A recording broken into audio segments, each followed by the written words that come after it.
Voice of Women. I'm Paula Sartini. I'm the CEO of BrandQuantum. I'm also a mother of 4. I'm a sister and a daughter, and life is generally quite busy between being an entrepreneur, being a mom, and also studying. I've gone back to school and I'm busy with a PhD. And I'm very excited to be chatting to you today at Voice of Women. Thank you for the opportunity. I think it's really challenging times at the moment, and I think it's wonderful that we take the time to share a little bit about the journeys that we've had as women. And I'm excited about sharing some thoughts with you about what it means for you to be a woman and for you to be a woman entrepreneur in such a busy, difficult, challenging environment. And I hope I'll be able to share some thoughts that will help you today.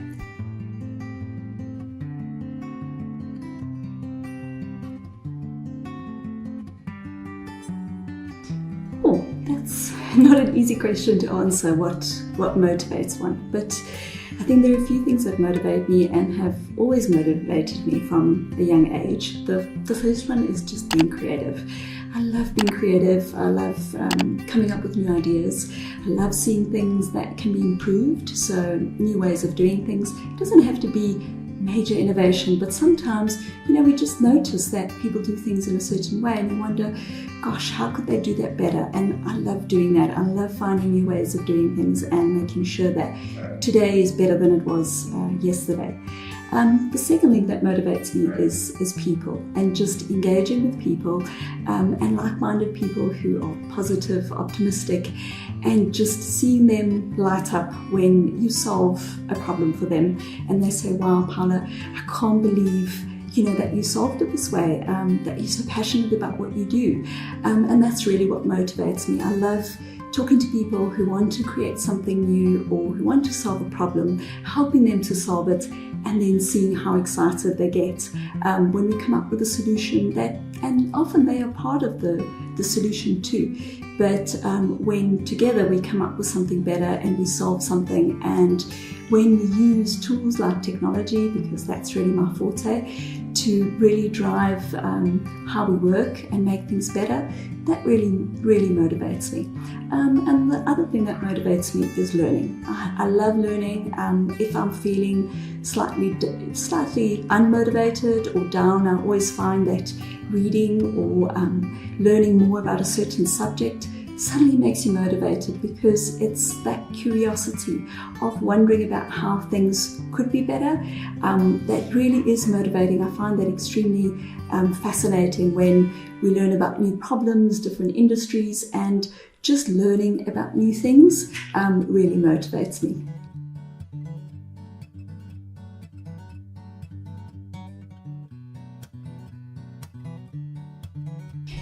So I had a normal, but actually very interesting childhood when I look back and think about it. So I was born in South Africa, but I was born to Argentinian parents. So my heritage is South American.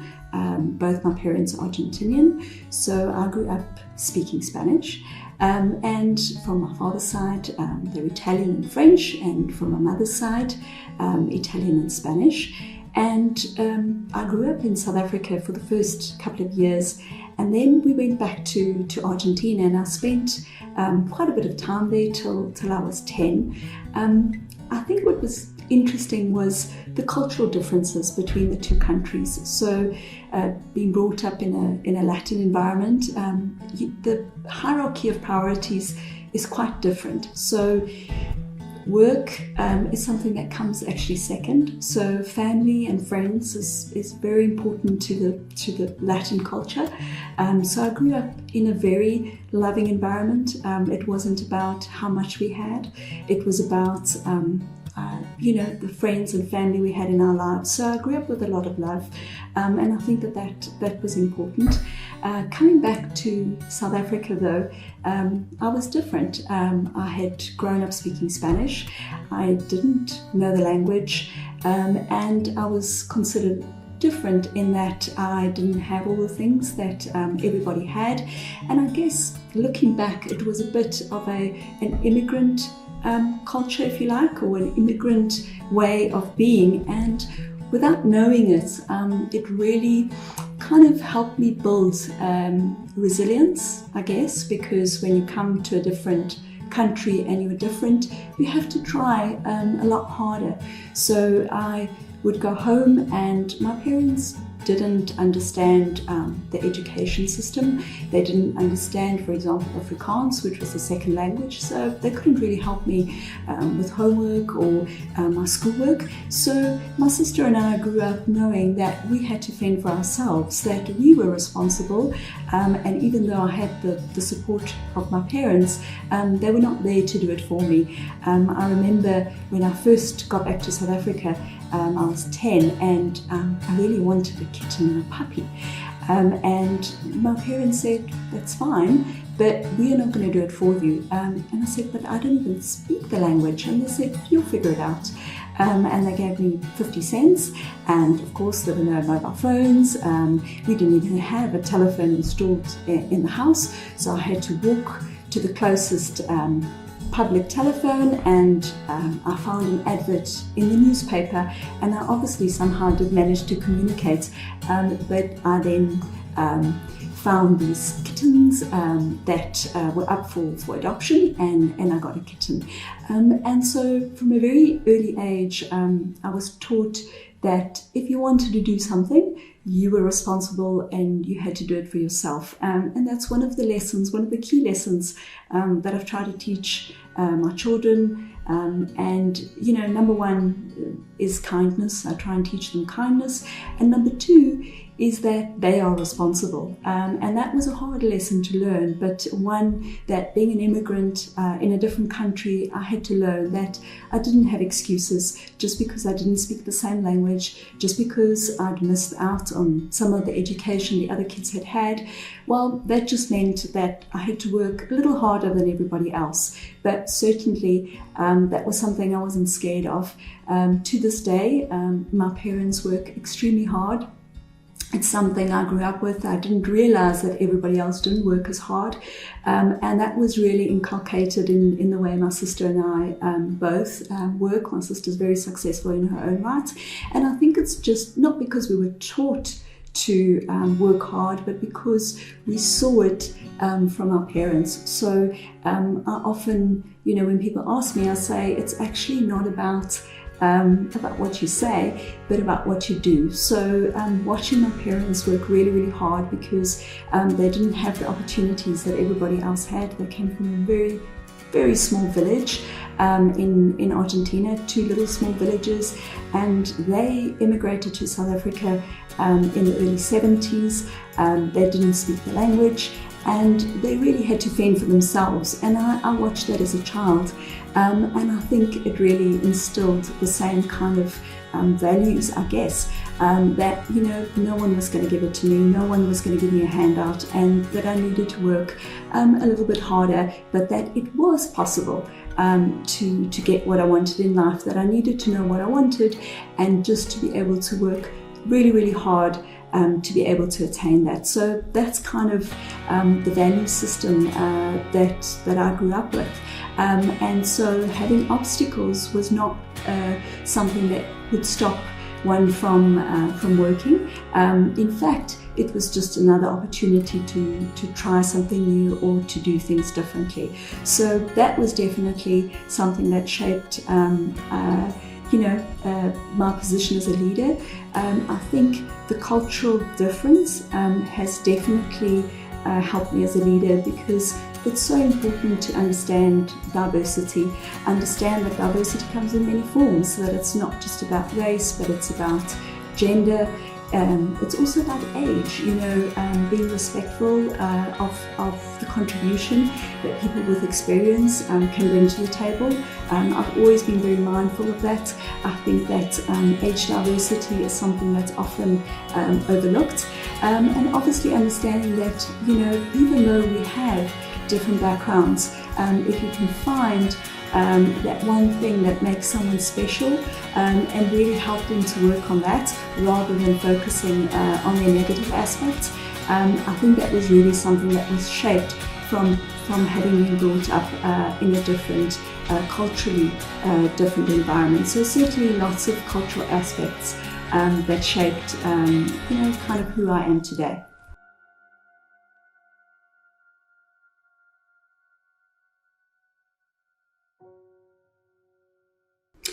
Oh, challenges. There are so many, and I guess why I'm finding it difficult to talk about challenges is that kind of the way I try and lead my life is to not focus too hard on challenges. I think it's very easy to get caught up in the difficulties we all face. I think every single person, every single woman especially, has got so many challenges. And if we focus on those, we tend not to focus on the opportunities that these challenges bring, because obviously every challenge really is an opportunity. But if I need to talk about some of the challenges, so some of the challenges as an entrepreneur is obviously funding. Funding in South Africa is difficult in itself. So very early on, I had real challenge around finding the right partners, the right funding partners, especially for my business. And it's a key challenge for any entrepreneur, not knowing where your cash is coming from and how you're going to fund, even if your idea is wonderful. It's a really important question, and one which is, when you have no money to run a business, it's very hard to be creative, and so it therefore is a major challenge for anyone that's trying to run a business, and especially one where you're trying to create something new. Creating new things often requires an investment before you're able to get a return, and so finding the right funding was a real challenge in my business, and it was not one that I overcame first time round. I've had multiple funding partners, and really that was really as a result of finding like-minded people. One of my weaknesses that I'm quite well aware of is that I always see the best in people, and I always remember my father saying to me, "Paula, don't be so trusting of people. Not everyone is like you." And that was a real challenge, trying to understand that not everybody is a good person. I always try and see the positive in everyone, but trying to see multiple aspects of a person and seeing the good and the bad was particularly challenging for me in the early days of entrepreneurship. I wanted to help everyone. I wanted to solve everyone's problems, and I thought that everyone would reciprocate. And trying to identify who was on my team was challenging in the beginning. I grew up in an environment where my father really brought us both my sister and I, to believe that we could do whatever we wanted as girls and as women. And so I did not grow up thinking that I could not achieve what men could achieve. But not being aware of how I was being perceived differently was certainly posed its own set of challenges. I encountered a lot of this in the workplace, where I was, I guess, naive, where I really thought that people wanted to talk to me because of what I was doing, about what problem I could solve for them, only then to realize that actually they had ulterior motives, that it actually wasn't about my work and that it was about me, or something they wanted to get out of me, and that was really challenging. It was a hard realization, and I guess it came with maturity and with time to realize that what I wanted and what other people wanted was not necessarily the same thing, and the motives that were driving that were perhaps different, and that was hard because as a young woman in business, I had to overcome some real challenges around that, of being perceived really for the exterior as opposed to who I was and what I was able to do. And that was really kind of really demotivating at times, where I felt that people weren't looking past the facade and really just were interested in what they wanted out of a relationship. That was certainly quite hard. The other challenge was difficulty with relationships. So I was quite young when I met my first husband, and we had a good marriage for a long time. And then I realized that I'd actually married, I guess, for the wrong reasons. I had admiration, but not necessarily love, and that's difficult to acknowledge. And that was a very challenging time to realize that the relationship I was in was not a good relationship, that it was not good for my children, and that we had a different value system. And because we had built a business together, that was particularly challenging to be able to move forward from that and to start again. And starting again is not easy, realizing that where you are at is not ideal and that you need to make changes and to start afresh. It's hard to look introspectively and to be able to see kind of what got you there in the first place, and to really learn from that and change and start afresh. That has probably been my single biggest challenge. My challenges have not been around working hard or being able to deliver. They've been really about the choices I've made with regards to the people that I brought in my life. So these days I'm in a very happy relationship. I have 4 beautiful children. I'm a lot more careful with the people that I let into my life, and I think that that's an important lesson that comes with maturity, is that not everyone thinks the same way that you do. Not everyone has the same motivations and wants the same that you do, and you need to really be guarded and make sure that you share your time with people that really matter, and that you don't let people who have the wrong intentions or who are negative get you down, because ultimately only you know what you want to achieve, and having the wrong influences in your life can be very detrimental to achieving those objectives. So that has been possibly one of the biggest challenges to overcome.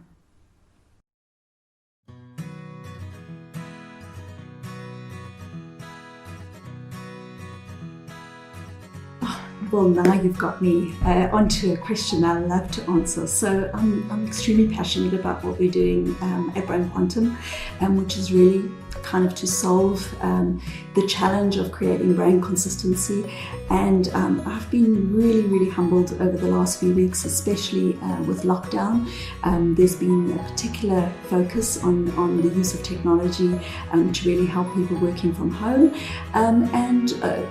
Whilst taking the business global was always on the agenda, this is really one of our major objectives. Over the next couple of months, we shifted quite dramatically in the last couple of months.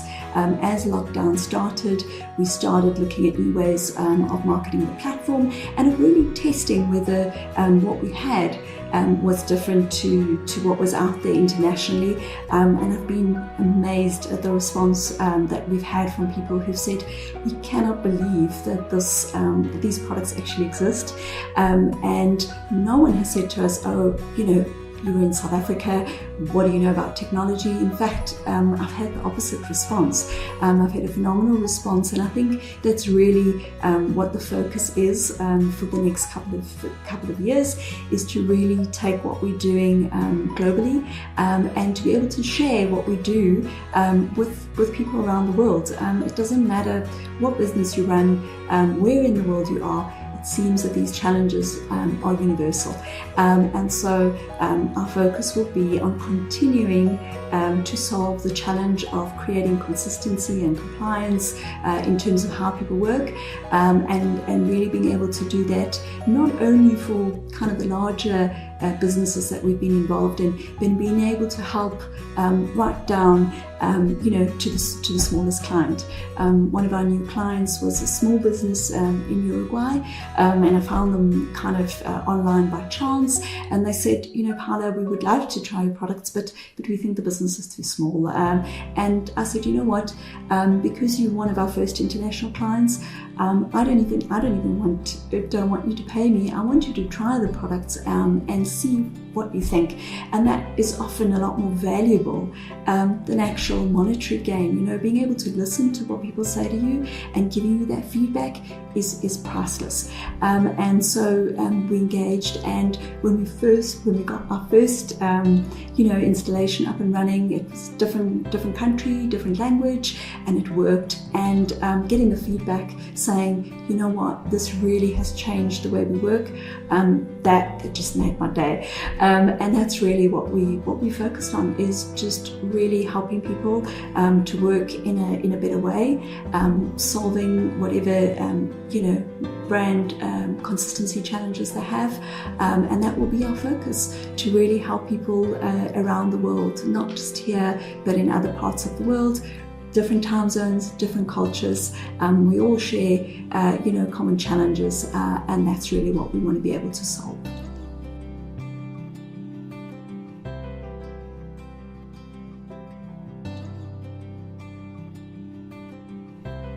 I think all three are important to us. So mission, vision, values, they all have a role to play. So obviously the reason why I started this business was really was the vision that drove me. So to create consistency of brand across every platform, to ensure that customers get a consistent experience, no matter where they are in the customer journey. That really was the vision. The mission has really been about how we do it. So new ways of doing things. So when we started, we really focused on certain aspects, like solving it in an office environment, Word, Excel, PowerPoint. Then we looked at email, and these really were kind of different missions.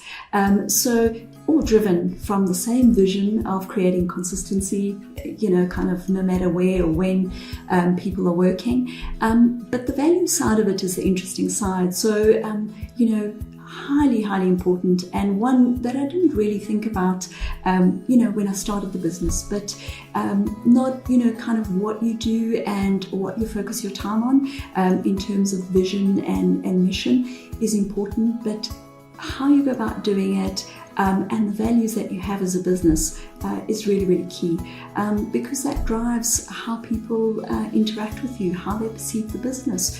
For example, one of our key values is that we really, really care for people and for our customers, and providing an exceptional level of service is really key. And that's something that's entrenched in the value system. So kind of when a help desk ticket comes through, my own staff say, Paula, can you just not respond? Can you just let us respond to that? But I'm so obsessed with making sure that we deliver an unbelievable service that I often do jump in. I don't care. I don't care who you are. If you're really busy, and I'll make you a cup of tea, and vice versa. And I think the values that you have in the business are so important. And I've realized over time that actually the values that we have actually been a lot more foundational and important to the success of the business than I could have ever imagined in the business. So definitely I would say the values are a hugely important part of entrepreneurship, and it's really how people experience you, how your customers experience you, how your staff experience you, your team members experience you, and also the other constituents of your network, your suppliers, that philosophy that you have in the business, the values that you have are absolutely key to the success of the business, no doubt.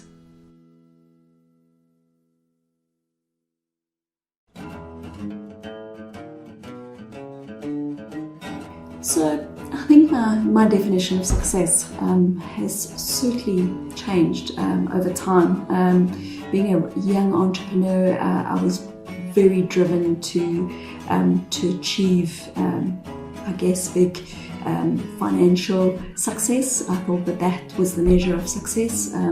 Over time, I've learned that, that is such a small measure of success. I mean, surely things like happiness, that's really my measure, happiness. And I think the balance of success across different aspects of your life really is what leads to a good definition of success. So, when I look at my life now, financial success is a very small part of my scale of measurement. I think it's really about measuring my level of happiness, and that doesn't just involve me. Of course, it involves my family. I honestly can't feel success if my children aren't in a good space, if my partner's not in a good space. And I think success is really about achieving that sense of happiness and feeling that you are content, and that often comes down to expectations versus reality. So over time, I've learned to mold and to shape what my expectations are, and the realism around those. And because if your expectations are not clear and your expectations are too high, you never measure up to that, and so you never achieve so-called success. So I think it's about being realistic about what you want to achieve, both in your personal life and in your work life, and really working towards that and feeling that you're moving forward. In terms of my environment, if I feel I'm moving forward, even if I haven't quite achieved what I needed to achieve, that then makes me feel like we are achieving success. A huge part of my measurement of success from a business point of view is around the happiness of my customers. I take great pride in making sure that our customers are happy, that we continue to progress in terms of the solutions we build, the software we build, and listening to what they have to say, and hearing when they're happy and they say, wow, you guys have really exceeded our expectations in terms of what we thought was possible.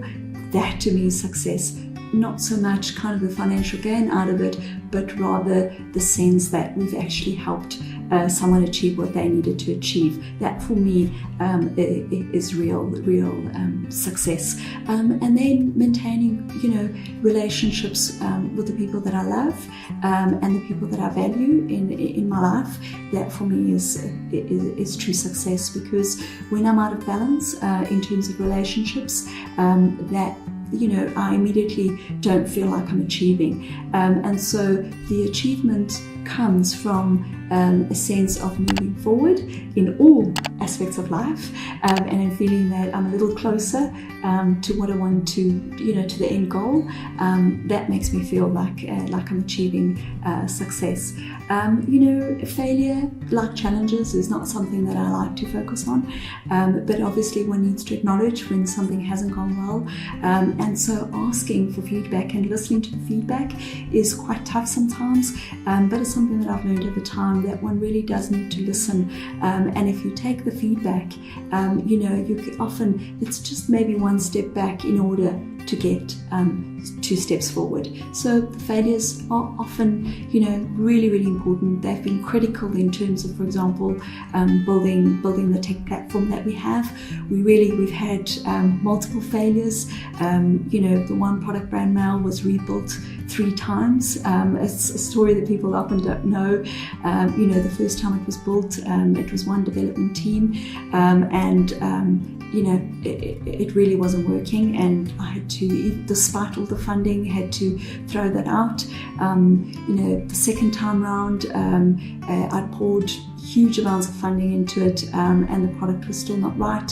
Had to pull the plug on that, and only the third time, with the right team and the right product, we built something that was right. And so, failure is just a step in a process. So it's not an ultimate and finite thing. And so being able to identify both success and celebrate it as well. It's hard when you're an entrepreneur to stop and celebrate success, but also to identify failure and just see it as a step in the process to where you're trying to go, which is ultimately success. I have found that to be really important.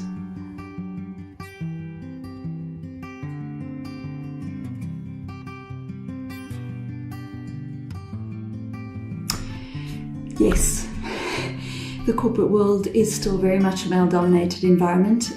If you'd asked me 20 years ago, 25 years ago, I would have said to you, I didn't see the differences. I didn't see how women were being treated differently to men. Obviously, 25 years on, I see things quite differently, and I can tell you that it very much still is a male-dominated environment. Obviously, it's about surrounding yourself with people that are open to the contribution that women can make. Entrepreneurship is a great environment. Whilst it's tough from a funding point of view as a woman, I have found that at least it's an environment where we're not judged for being women, but rather for what we're able to create, what problems we're able to solve. And so I have found that that entrepreneurship, and particularly in a tech environment, has actually been very good to me as a woman.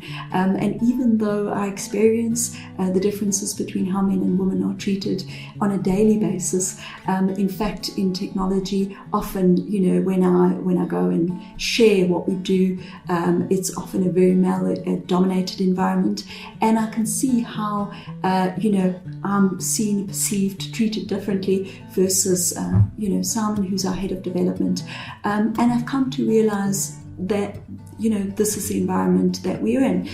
So I'm vocal about the role that women have to play. I kind of ensure that we give women a leg up wherever we can.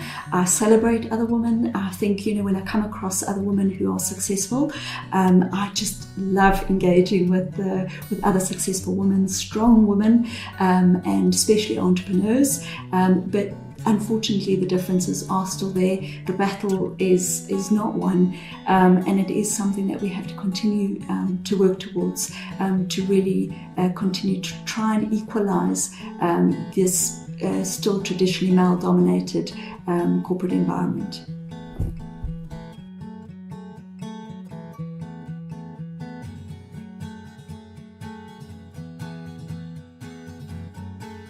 So, I love branding, I love technology, I just love creating new things, and I think the combination of design, which really for me ultimately, it's not just about creating something beautiful, but it's about creating something elegant and simple.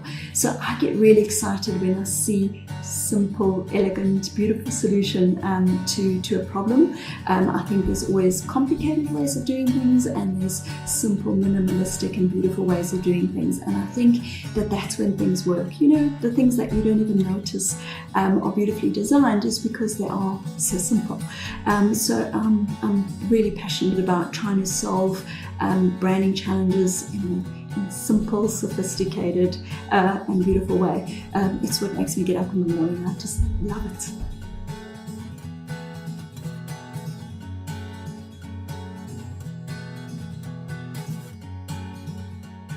So trying to balance anything is always really difficult. So balancing my academics with my work and my children is really not easy.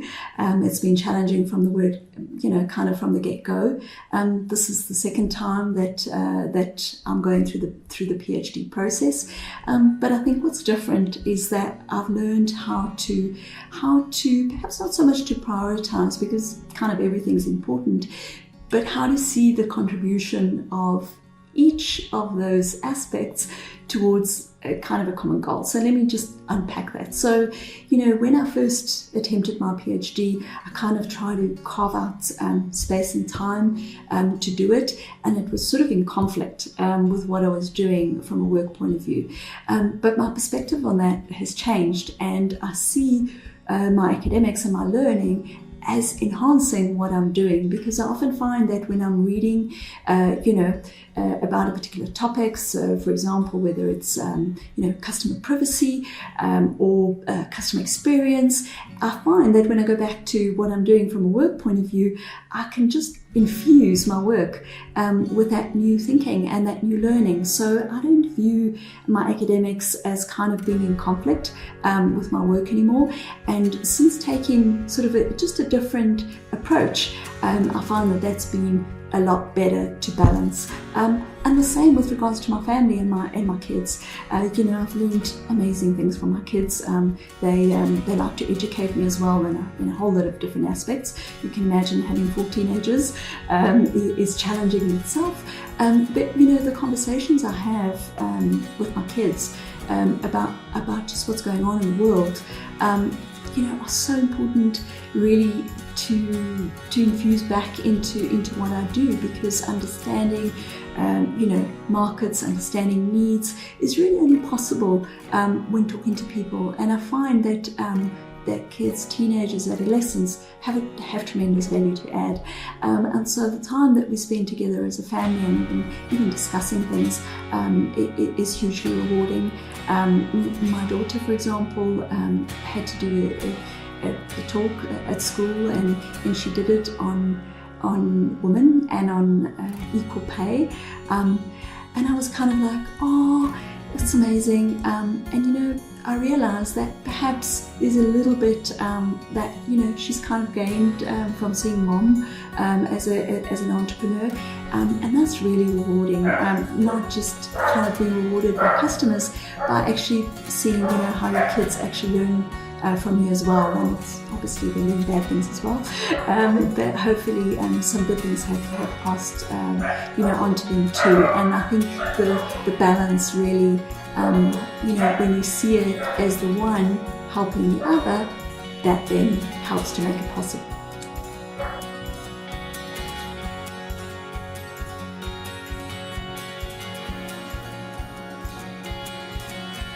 Oh yes, definitely. I think if I think back 20, 25 years ago, there were even less women in executive positions.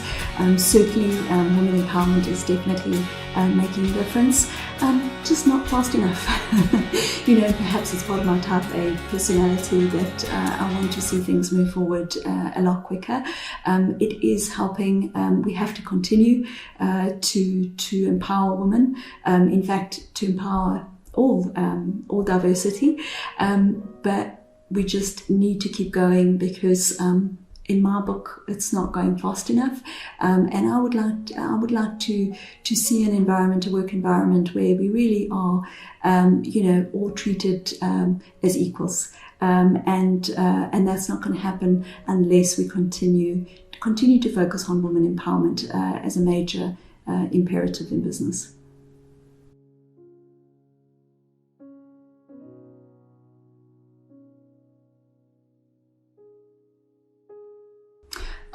Advice to give, go for it.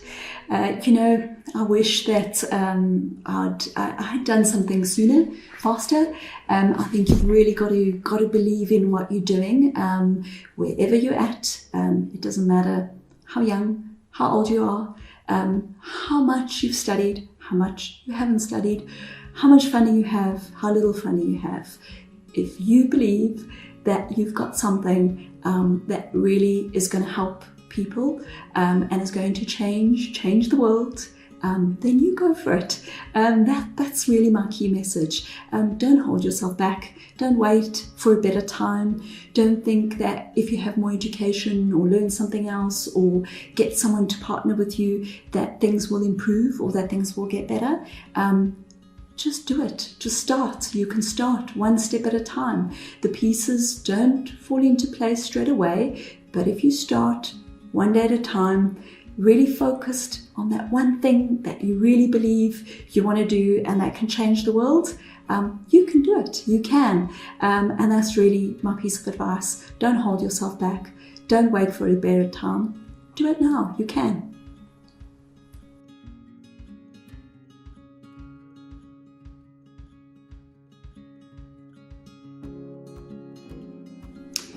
So here's my thing. You matter. You are important. You are valuable. You are beautiful. You are smart. You need to believe in yourself. You need to find your voice. You need to take up your own space. Only you can do that. And as women, we're often subservient. We believe that, we need to be given a chance, or that we're not as important, or that we, are smaller, that we don't take up as much space. Only you can give yourself the right to do what you want to do, to change a situation that may not be right.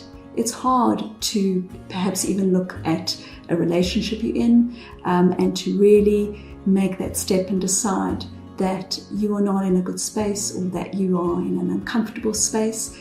You can make the change. You are valuable, you're important, and you need to realize that. As women, we have to take ownership for our space. We can do it on our own.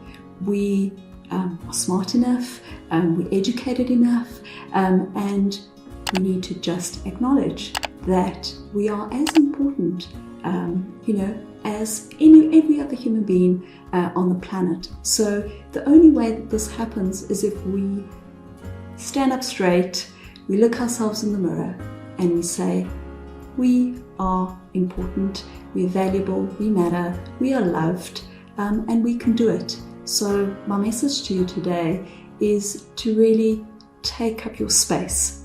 You're important, you matter, you are here on this earth to do something meaningful. You have it in you. All you got to do is find that one thing that makes you get up in the morning and that makes you feel that you're alive, that you can do this. So find that thing, hold on to it. Don't worry about what other people think, and your mother, your brother, your sister, your uncle, your family, your friends. If you believe that you can do it, the passion will shine through and people will believe in you. They can't believe in you if you don't believe in yourself. So you've got to start there. You've got to take up your space. Acknowledge you are important, you're beautiful, you are good enough. And whatever it is that you want to achieve, you can do it. Start today.